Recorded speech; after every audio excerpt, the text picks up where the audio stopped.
धर्म क्या है? सोचिए जरा। ये सिर्फ एक शब्द नहीं है, बल्कि सदियों से, हजारों सालों से मानवता को रास्ता दिखाने वाला एक नैतिक दिशा सूचक है, एक तरह का मॉरल कंपास। तो आज हम इसी शाश्वत सिद्धांत की गहराइयों में उतरेंगे और ये समझने की कोशिश करेंगे कि आखिर एक सही, एक सार्थक जीवन जीने का मतलब क्या है। नमस्कार मित्रों, कथासार संस्कृति संवाद में आपका हार्दिक स्वागत है। यहाँ हम सब मिलकर सनातन धर्म, संस्कृति और जीवन के उन गहरे सत्यों की खोज करते हैं जो आज भी उतने ही प्रासंगिक हैं। तो चलिए इस यात्रा पर साथ चलते हैं। हम सब ने कभी न कभी ये महसूस किया है ना? चारों तरफ इतनी आवाजें हैं, इतनी सलाहें, इतनी सारी राय कि क्या सही है और क्या गलत, ये तय करना ही मुश्किल हो जाता है। एक स्टूडेंट के तौर पर मेरा धर्म क्या है, एक कर्मचारी के रूप में या फिर एक परिवार के सदस्य के नाते मुझे क्या करना चाहिए? ये वो सवाल हैं जो हम सबको परेशान करते हैं। और जानते हैं, इन्हीं सवालों के जवाब खोजने में धर्म एक प्रकाश स्तंभ की तरह, एक लाइट हाउस की तरह हमारी मदद कर सकता है। और देखिए, इस सारे भ्रम के बीच सनातन दर्शन एक बहुत ही शक्तिशाली समाधान देता है। वसुधैव कुटुंबकम, मतलब ये पूरी दुनिया, ये पूरी धरती ही एक परिवार है। अब सोचिए, जब हम इस नज़रिए से दुनिया को देखते हैं तो हमारा धर्म सिर्फ अपने लिए या अपने परिवार के लिए नहीं रह जाता, बल्कि इस पूरे वैश्विक परिवार के प्रति हमारी जिम्मेदारी बन जाता है। आज की इस बटी हुई दुनिया के लिए ये सोच कितनी कितनी ज़रूरी है। तो चलिए अब सीधे मुद्दे पर आते हैं। आखिर ये धर्म शब्द है क्या? इसका अनुवाद अक्सर रिलीजन या कर्तव्य यानी ड्यूटी कर दिया जाता है, लेकिन इसका असली मतलब वो इससे कहीं ज्यादा गहरा और व्यापक है। इसे ठीक से समझने के लिए मीमांसा दर्शन हमारी बहुत मदद करता है। ये कहता है कि धर्म कोई रहस्यमयी उलझी हुई चीज नहीं है, बल्कि एक रेसिपी फॉर एक्शन है। जी हाँ, सही काम करने का एक नुस्खा। जैसे एक रेसिपी हमें बताती है कि एक बढ़िया केक बनाने के लिए क्या सामग्री चाहिए, कितनी चाहिए और उसे कैसे मिलाना है, ठीक वैसे ही वेद हमें बताते हैं कि एक सफल जीवन जीने के लिए कौन से कर्म करने हैं, कैसे करने हैं और किस भावना से करने हैं। पर सवाल ये उठता है कि हम इन नुस्खों पर भरोसा ही क्यों करें? वो इसलिए क्योंकि वेदों को अपौरुषेय माना जाता है। इसका मतलब है इन्हें किसी इंसान ने नहीं लिखा। ये शाश्वत सत्य हैं, टाइमलेस ट्रूथ्स।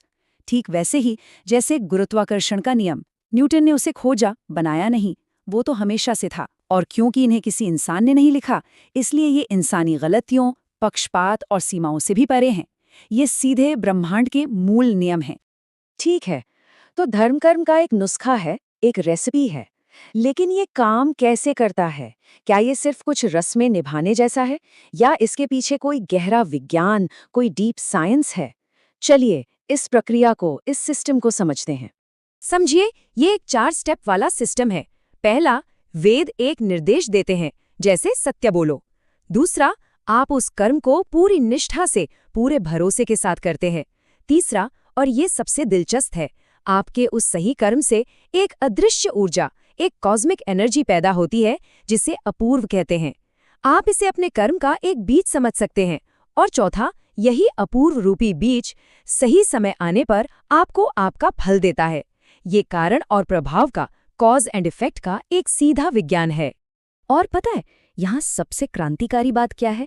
इस सिस्टम में फल पाने के लिए किसी देवता के हस्तक्षेप की जरूरत नहीं है। फल आपके कर्म की वजह से ही पैदा होता है, आपके कर्म में ही छिपा है। मतलब अगर आपने रेसिपी को सही सही फॉलो किया है तो केक अच्छा बनेगा ही। ये कर्म की शक्ति पर एक अटूट विश्वास है। ये कहता है कि आपका भविष्य किसी की कृपा पर नहीं, बल्कि आपके अपने ही कर्मों पर निर्भर करता है। सिद्धांत तो ठीक है, थ्योरी तो समझ आ गई, लेकिन असली परीक्षा तब होती है जब इन्हें असल जिंदगी में उतारना पड़ता है। धर्म को सच में समझने के लिए चलिए कहानी की दुनिया में चलते हैं, रामायण की दुनिया में। जरा उस पल की कल्पना कीजिए। पूरी अयोध्या में श्री राम के राज्याभिषेक की तैयारियां चल रही हैं, उत्सव का माहौल है। और तभी रानी कैकेयी राजा दशरथ से अपने वो 2 वचन मांगती हैं जो उन्होंने सालों पहले दिए थे, अपने बेटे भरत के लिए राज्य और राम के लिए 14 साल का वनवास। सोचिए राजा दशरथ की हालत। एक तरफ बेटे के लिए अथाह प्रेम था और दूसरी तरफ अपने वचन को निभाने का धर्म। ये धर्म संकट की पराकाष्ठा थी। और जब श्री राम को ये पता चला तो उन्होंने एक पल भी नहीं सोचा। उनके लिए सब कुछ शीशे की तरह साफ था। एक पुत्र के रूप में अपने पिता के वचन की, उनकी इज्जत की रक्षा करना उनका सबसे बड़ा सर्वोच्च धर्म था। उन्होंने राजपाट, सुख सुविधा, सब कुछ अपने धर्म के पालन के लिए एक पल में त्याग दिया। ये अपनी पर्सनल इच्छाओं से ऊपर उठकर कर्तव्य के प्रति अटूट निष्ठा का शायद सबसे बड़ा उदाहरण है। सोचने वाली बात तो ये है कि श्री राम चाहते तो विद्रोह कर सकते थे, प्रजा उनके साथ थी, सेना उनके साथ थी, और सच कहें तो अन्याय भी उन्हीं के साथ हो रहा था। लेकिन उन्होंने ऐसा नहीं किया। क्यों? क्योंकि धर्म का मार्ग अक्सर आसान नहीं होता, वो कठिन होता है। धर्म का मतलब ही है सही काम करना, भले ही वो कितना भी मुश्किल क्यों ना हो। यही त्याग, यही कर्तव्यपरायणता उन्हें मर्यादा पुरुषोत्तम बनाती है। अच्छा, ये कहानी तो हजारों साल पुरानी है, पर क्या धर्म का ये सिद्धांत आज भी उतना ही प्रासंगिक है? क्या हम 21वीं सदी के लोग इस प्राचीन ज्ञान से आज भी कुछ सीख सकते हैं? चलिए देखते हैं। इस सवाल का जवाब देने के लिए हम 3 आधुनिक विचारकों को देखते हैं। फ्रांसवा गोतिये जैसे विचारक इसे एक सभ्यतागत स्मृति कहते हैं, मतलब हमारी हजारों साल की सांस्कृतिक विरासत जिसे सहेजना और आगे बढ़ाना हमारा धर्म है। वहीं डेविड फ्रॉले इसे एक आध्यात्मिक तकनीक की तरह देखते हैं, जहां योग, ध्यान और आयुर्वेद मन और शरीर को ठीक करने के वैज्ञानिक उपकरण हैं। और विवान करुलकर जैसे युवा विचारक इसे एक बौद्धिक प्रतिमान मानते हैं, एक ऐसा ढांचा जो हमें विज्ञान और रिसर्च के लिए नई दिशा दे सकता है। ये तीनों नजरिए हमें दिखाते हैं कि धर्म कितना बहुआयामी और आज भी कितना उपयोगी है। तो हमने सिद्धांत को समझा, कहानी को देखा और आज के दौर में उसकी प्रासंगिकता को भी परखा। लेकिन एक चीज है, एक बहुत जरूरी चीज, जो इस पूरी परंपरा को कट्टरता या अंधविश्वास बनने से बचाती है, और वो है विवेक का मार्ग। विवेक का सीधा सा मतलब है सही और गलत में फर्क करने की बुद्धि, अपनी बुद्धि का इस्तेमाल करना। सनातन धर्म आंख बंद करके कुछ भी मान लेने को नहीं कहता। ये तो आस्था और तर्क के बीच, यानी फेथ और रीजन के बीच एक संतुलन बनाने पर जोर देता है। ये कहता है कि सुनो सबकी, पढ़ो सब कुछ, लेकिन अंत में अपनी बुद्धि का, अपने विवेक का इस्तेमाल करो। बिना विवेक के धर्म सिर्फ कुछ खोखले नियम बनकर रह जाता है। अब विवेक का इस्तेमाल कैसे करें? चलिए एक उदाहरण लेते हैं। योग का असली अभ्यास उसके नैतिक नियमों, यम और नियम के साथ होता है, लेकिन बिना विवेक के ये सिर्फ एक महंगी फिटनेस क्लास बनकर रह जाता है और इसका आध्यात्मिक लाभ खो जाता है। इसी तरह जब हम बढ़ा चढ़ाकर ये दावा करने लगते हैं कि दुनिया का सारा ज्ञान तो हमारे वेदों में ही था और दूसरे ज्ञान का तिरस्कार करते हैं, तो हम अपनी ही महान विरासत को छोटा बना देते हैं। विवेक हमें इन सभी खतरों से बचाता है।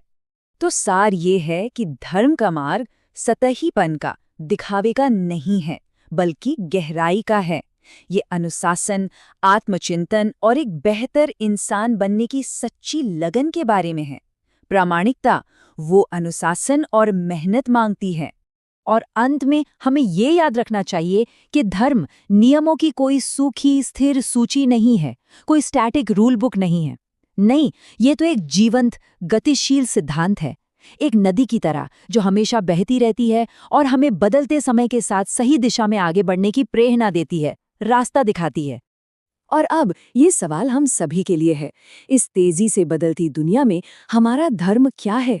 एक छात्र, एक पेशेवर, एक माता पिता या सिर्फ एक इंसान के रूप में हमारी भूमिका क्या है? हमारे कर्तव्य क्या है? वो कौन से सिद्धांत हैं जिनके लिए हम खड़े होंगे, चाहे कुछ भी हो जाए?